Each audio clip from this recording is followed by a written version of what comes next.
Hey guys, welcome to Chapter 5, Lesson 2, where we will animate Sequence 2 or the question mark text.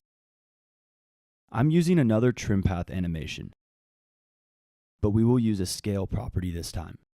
You will also learn how to convert any text into a shape layer so you will have more flexibility.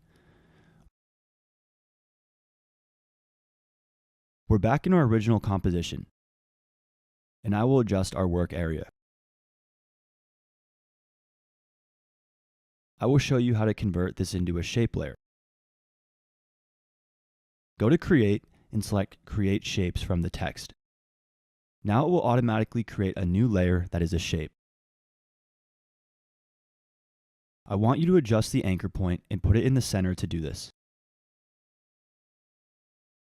Hit Y on your keyboard, select the anchor point, and put it in the middle, so it will scale adequately later. Now, let's hit S and put two keyframes from 0205 to 0312. Now, let's return to the first frame and change the value of 100 to 200. You will see that it will scale from 200 down to 100.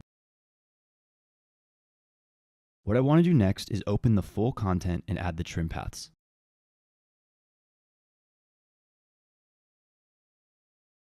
And we'll just do the same as what we did in our first animation sequence.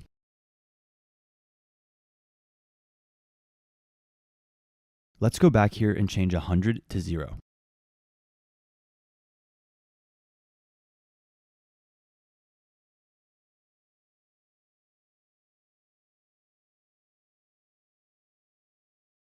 Let's highlight the keyframes again. Right-click Keyframe Assistant and Easy Ease. Perfect. Now we have an animated sequence number 2. See you in the next lesson.